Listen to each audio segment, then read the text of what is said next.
जय हिंद, नमस्कार, बहुत बहुत स्वागत है आप सभी का लाइव टाइम्स डिजिटल पर और हैप्पी न्यू ईयर आप सबको हम सब की तरफ से।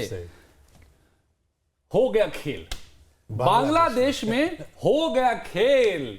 जो हम आपको यहां लाइव टाइम्स पर हम दोनों लगातार आपको बता रहे हैं वही हो गया।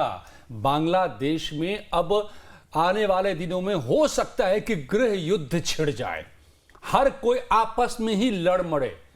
जो वो कट्टरपंथी ताकते हैं उन्होंने जो यहां पर गेम रचा, अब दरअसल वहां सबकी समझ में ये बात आने लगी है। हमने आपको कल परसों में बताया कि बीएनपी को ये बात समझ में आ गई।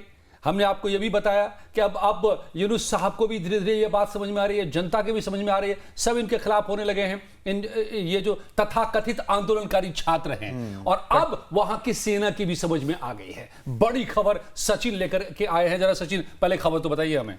देखिए, खबर ये है कि वहाँ के जो जनरल हैं वकार उज्जमा, उन्होंने एक इंटरव्यू दिया। उन्होंने ये कहा आर्मी जनरल, छोटी मोटी बात नहीं कर रहे हम, आर्मी जनरल। इस वक्त जो हालात हैं सबसे पावरफुल अभी आर्मी जनरल ही है। बिल्कुल, सेना के प्रमुख, आर्मी चीफ। वो ये कहते हैं कि भाई हम भारत से अच्छे संबंध रखना चाहते हैं। वो ये नहीं चाहते कि उनके पड़ोसियों से खराब संबंध हो। तो इसका क्या अर्थ हो सकता है, राजेश जी बेहतर बता पाए। इस संदर्भ में खास करके राजेश जी मैं जोड़ दूं कि हर रोज वहां से गाली पड़ी है भारत को। ये जो कट्टरपंथी टाइप के लोग हैं और जो आतंकी टाइप के लोग हैं जो वहां पर होम सेक्रेटरी बन गए हैं और जो तथाकथित आंदोलनकारी हैं, इसका मतलब ये है कि ये खुद नहीं आया है, ये पीछे से करवाया जा रहा था। और अब किसने आंख तरेड़ी है उन पर, या सीधे कहा है कि खबरदार, हम किसी से खराब नहीं करने वाले। और खास ये है, महत्वपूर्ण ये है कि ये जो कहा गया है वो सीधे आर्मी चीफ के तरफ से कहा गया है, सेना के प्रमुख के तरफ से कहा गया है। पाकिस्तान, बांग्लादेश कुछ इस तरह के ऐसे राष्ट्र हैं जहां पे सरकारों का कम चलता है ज्यादातर मामलों में। जैसे वहां पर मोहम्मद यूनुस का भी नहीं चलता है, वहां पर सेना का ही चलता है। और सेना के मौजूदा हालात में, खास करके बांग्लादेश में कर रहा हूं, शेख हसीना के 5 अगस्त में भारत आ जाने के बाद से जैसे पाकिस्तान में सिर्फ सेना का ही चलता है, तो वैसा ही अब खुद सेना के प्रमुख कह रहे हैं कि हमें भारत से अच्छे रिश्ते रखने हैं, क्योंकि हमारी इकोनॉमी इस तरह की है, हमारे जो लेन देन है वो इस तरह की, हम बहुत ज्यादा निर्भर है भारत पे। तो यही आप रोज कह रहे हैं। और देखिए, हाँ, और इसके एक और भी मायने हैं जो आप जो कह रहे थे कि क्यों कहा है, ये भी मायने हैं। अब सवाल ये है कि आर्मी चीफ ने क्यों बांध दिया? वो तो देश नहीं चला रहे, प्रत्यक्ष तौर पर तो अंतरिम सरकार है, मोहम्मद यूनुस उसके मुखिया हैं, या फिर इससे पहले डेमोक्रेटिक गवर्नमेंट रही है तो नहीं बोलती रही है आर्मी। लेकिन इस वक्त में आर्मी क्यों बोल रही है? अब इसके भी मायने हैं। आर्मी एक ही तबका है वहां पर इस वक्त में जो उन कट्टरपंथियों से भी ताकतवर है, और वो है आर्मी।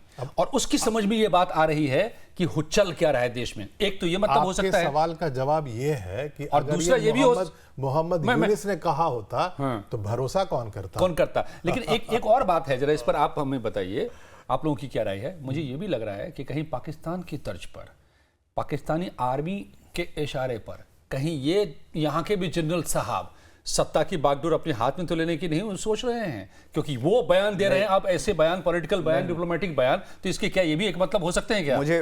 मुझे तो ये लगता है कि असल में बागडोर अभी भी सेना के हाथ में है। नहीं, देखिए अभी के हालात में मतलब सेना के हाथ में, इनडायरेक्टली सेना के हाथ में। भाई अंतरिम सरकार है और यूनुस वैसे भी मोहरा बने हुए हैं। जो भी कुछ हुआ, इतना तख्ता पलट हुआ, उसमें एकदम सेना का भी रोल था। और ये जनरल साहब उसी पाकिस्तान और उसी आईएसआई के बल पर इनको वहां पर मतलब ये सरकार पीछे से यही सेना की मदद के वहां पर अभी सरकार कोई नहीं चला सकता। और आप जो कह रहे थे ना, हो सकता है उनके दिमाग में, वकार साहब के मन में ये हो, आर्मी चीफ के मन में ये हो, क्योंकि अगर उनको सत्ता लेनी है, मोहम्मद यूनुस हो सकता है 1 साल खींच लें, तो उसके बाद अगर आर्मी या उसके पहले वहां पर एक बार फिर से वहां कूक कर देती है, तख्ता पलट कर देती है, खुद शासन में आ जाती है, तो सबसे पहले उन्हें भारत को साधना होगा। तो जो आप कह रहे हैं, हो सकता है उनके मन में हो कि मैं अभी से ही इंडिकेशंस दे रहा हूं भारत को कि आने वाला वक्त मेरा है और मैं आपसे अच्छे रिश्ते रखूंगा,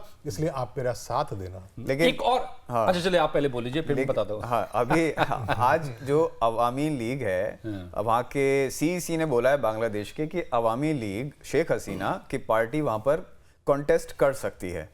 हालांकि खालिदा जिया भी इसके पक्ष में हैं, उनकी पार्टी भी इसके पक्ष में है कि वो कॉन्टेस्ट करें, लेकिन उनके जो बड़े नेता हैं जिन पर इन लोगों ने आरोप लगाए हैं, शेख हसीना और शेख हसीना के सहयोगी, उन पर केस चलाया जाए, उन पर मुकदमा चलाया जाए, उनको मतलब कंटेस्ट ना करने दिया जाए। तो यही लेकिन तो इस पाकिस्तान पार्टी में कर हुआ सकती था। है। यही हाँ, पाकिस्तान लेकिन वो में हुआ कंटेस्ट था। कर सकती है। आप नेता को बाहर कर दीजिए, हो गया, पार्टी रेस से बाहर हो गए। हाँ। जब आप चेहरा कौन है वहां पर इस पार्टी का, तो वही है। एक और मैं बात कर रहा हूं, चलिए ये तो खैर बहुत तरह का गेम अभी चलेगा। और एक ये भी क्या हो सकता है क्या, ये थियरी कि ये जो आर्मी जनरल वकारुज्जमा साहब जो बोल रहे हैं, कहीं ये इंडिया का अब गेम शुरू हो चुका है क्या? हो सकता है इंडिया का प्रेशर आप कहना चाहते हैं। भारत का दबाव इतना बढ़ गया है कि भाई अभी तो आपने गिल्ली डंडा खेल लिया वहां, हर दिन कुछ ना कुछ वहां से बोलते रहे, लोगों को ये मैसेज देते रहे कि हम तो भारत विरोधी हैं, हम तो यहाँ एक नया देश बनाने वाले हैं, नाम बदलने वाले हैं, नाम इस्लामिक बदलने रिपब्लिक ऑफ वाले ईस्ट हैं, पाकिस्तान बनाने वाले हैं। ये भी कल मांग कर दी। कल तो संविधान बदलने के लिए इतनी बड़ी बड़ी बातें। एक और कारण हो सकता है, देखिए पाकिस्तान उनका सगा नहीं है, पाकिस्तान के प्राइम मिनिस्टर भाई कह के मिल तो रहे हैं, लेकिन इतने दिनों में जो आपस में उनकी बातचीत हो रही होगी, उन्हें ये इंडिकेशन आने लगा हो कि पाकिस्तान हमारा दोस्त नहीं है। हो सकता है एक ये कारण भी हो सकता है, वहां के लोगों को लगने लगा हो कि हमने भारत से दुश्मनी लेके बहुत बड़ी गलती कर दी है, न चीन हमारा है और ना ही पाकिस्तान है। अगर कोई सगा है तो वो जिसने उस वक्त हमें ये जान बचाई थी जब काट रहे थे यही वेस्ट पाकिस्तानी। हम जो बात कर रहे थे कि इंडिया से जो उनके इकोनॉमिक संबंध है, इंडिया से इतना ज्यादा खाना पीने का सामान और दूसरा सामान जो जाता है, भेज रहे बाहर, आज भी चावल भेज रहा है, चावल दाल तो उनको ये पता है कि अगर भारत से संबंध खराब हुए तो वहां भूखमरी फैल जाएगी। अब कपड़ा इंडस्ट्री उनका बहुत बढ़िया है, बहुत अच्छा ग्रो करता है, लेकिन भारत का जो कपास का जो उत्पादन है उसका 25 से 30% तो सिर्फ बांग्लादेश को जाता है, तो उनका तो पूरा इंडस्ट्री बैठ जाएगा अगर हम सिर्फ कपास भेजना बंद कर दें। तो अब देखिए ये इसमें एक बड़ी बात ये भी है कि वकारुज्जमा साहब जो आर्मी जनरल हैं बांग्लादेश के इस वक्त में, वो अगर ये स्टेटमेंट दे रहे हैं उस माहौल में जहां पर हर रोज वो लोग जो सत्ता में बैठे हैं भारत के खिलाफ बयान देते रहे, और ये हम लगातार आपको दिखाते रहे हर रोज करीब महीने भर से, तो इसका मतलब और क्या क्या हो सकता है? जो अभी जितने मतलब हम बताए ही, इसका मतलब ये हो सकता है कि खामोश।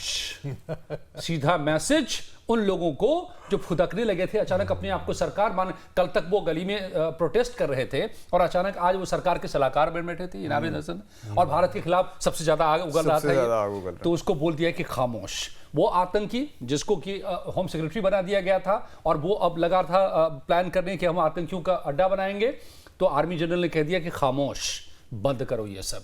तुम भारत विरोध का नाम जो पाकिस्तान जो फॉर्मूला अपनाता रहा है, anti hate India hate campaign, और उसके नाम पर जो वहां पर दुकानें चलाते रहे लोग, वो यहां पर नहीं होगा, उसको हम देश को बर्बाद नहीं करने देंगे। इन सभी ताकतों को सीधा सीधा मैसेज है। इसका मतलब ये भी हो सकता है कि वो जो अभी सरकार में है और आर्मी साहब, इन लोगों ये जनरल साहब आर्मी के, इनके बीच में कुछ ना कुछ तनातनी है। अब हो सकता है मोहम्मद यूनुस उनका नहीं बन रहा होगा, वो जो कह रहे होंगे मोहम्मद यूनुस, अगर ये स्टेटमेंट होम सेक्रेटरी जो अभी आतंकी उन्होंने बनाया है उसकी तरफ से आता तो शायद कुछ और मैसेज होता। आप किसी से भी ये मतलब उसकी तरफ से तो शायद नहीं आता इस तरीके का। ये लोग बोलने वाले हैं सारे, तो नहीं सकते। ये तो इनके अगेंस्ट ये स्टेटमेंट देने की जरूरत क्यों पड़ी? भले उनके मन में ख्वाहिश जागी हो कि मैं भी देश की बागडोर संभाल लूं पाकिस्तानी तर्ज पर या वगैरह वगैरह, लेकिन इसी बात से क्यों जो एकदम वहां का इस वक्त सेटअप है, पावर में जो लोग हैं उस अंतरिम सरकार के, उनके पूरे खिलाफ जाकर बैन कर दिया है आर्मी जनरल ने कि नो, हमें इंडिया से बेहतर ताल्लुकात रखने हैं। इसका एक कारण और हो सकता है, इंटरनेशनल प्रेशर लगातार बांग्लादेश पर पड़ रहा होगा कि जो भारत से तुम रिश्ते लगातार खराब कर रहे हो, तो ये तुम्हारा नुकसान होगा और हम उतना सपोर्ट नहीं करेंगे। हो सकता है अमेरिका का नाम ले सकते हैं, आप अमेरिका का नाम ले सकते हैं, क्योंकि दुनिया में जितने भी बड़े फैसले होते हैं जियोपॉलिटिकल इंटरनेशनली, उसमें अमेरिका का बहुत बड़ा हाथ होता है। सरकारें बदल जाती है अमेरिका के इशारे पे, पाकिस्तान में तो हमें चाहिए होता है। तो इस तरह क्या लग रहा होगा अमेरिका को भी कि ये कंट्रोल के बाहर चला जा रहा है, चाइना की तरफ जा रहा है, 2 दिन पहले चाइना का इन्फ्लुएंस ना इस पे बढ़ता चला जाए, तो ये मुसीबत तो बनेगा ना। बिल्कुल, हो सकता है इंटरनेशनल प्रेशर पड़ा होगा कि अब रुक जाओ, तो बहुत हो गया। अब जल्दी से एक इसका फॉलोआउट भी जल्दी से बात कर लेते हैं, इससे पहले कि हम लोग क्लोज करें कि क्या होगा अब। या तो ये वो पूरी ताकतें जो बांग्लादेश को बर्बादी की राह पर ले जा रहे थे, जिसकी चर्चा हम रोज यहां पर करते हैं, वो या तो खामोश होंगे या फिर दो ही रास्ते हो सकते हैं, या तो वो खामोश होंगे, किनारे होंगे, नहीं तो उनको डंडा पता है कि आर्मी का डंडा जब पड़ता है तो बड़ा तेज पड़ता है, और या नहीं अगर वो टकराने की कोशिश किए तो फिर जो वहां पर हालात होंगे जो मैं गृह की बात कह रहा था वो भी पैदा हो सकते हैं। क्योंकि एक तरफ बीएनपी ने चैलेंज कर दिया है जो सत्ता में बैठे लोग हैं, दूसरी तरफ आर्मी ने अब चैलेंज कर दिया है जो सत्ता में बैठे लोग हैं। और सत्ता में कौन बैठे लोग हैं तो उसके पीछे भी कई ताकतें हैं, चाहे वो कट्टरपंथी हो जो लगातार जब से बांग्लादेश बना है लगे हुए हैं वहां पर पलटने में, खेल करने में उनसे जुड़ गया है पाकिस्तान, पाकिस्तानी आर्मी और डीप स्टेट और ब्रदरहुड, तो वहां भी ताकतें हैं कई सारी। तो अगर ये ताकतें आपस में टकराती हैं तो फिर वहां पर हालात वहीं गृह युद्ध वाली स्थिति हो सकती है जो हम सीरिया में देखते रहे हैं, या हम कई अभी पाकिस्तान में जो देख रहे हैं, तालिबान उसके पीछे। तो देखिए होता क्या है, इसलिए मैं कहता रहा हूं भारत का बाल बाका नहीं करवाएंगे, ये खुद यहाँ की जनता, जो मैं रोज कहता था आपको कि जनता वहां की या वहां के लोग ही इन सबको बाहर फेंकेंगे, उसकी शुरुआत हो चुकी है। पहले बीएनपी, अब आर्मी, अब देखिए आगे आगे होता है क्या। और आपको क्या लगता है, ये हमें अब बताना ना भूलें, जो आप कमेंट्स कर रहे हैं, आपकी जो भी राय है सिर माथे पर कमेंट्स जरूर करें। वीडियो पसंद आई हो लाइक कीजिए, शेयर कीजिए, सब्सक्राइब कीजिए चैनल को, और इसे ज़्यादा से ज़्यादा हमें सपोर्ट कीजिए। Thanks friends. थैंक्स।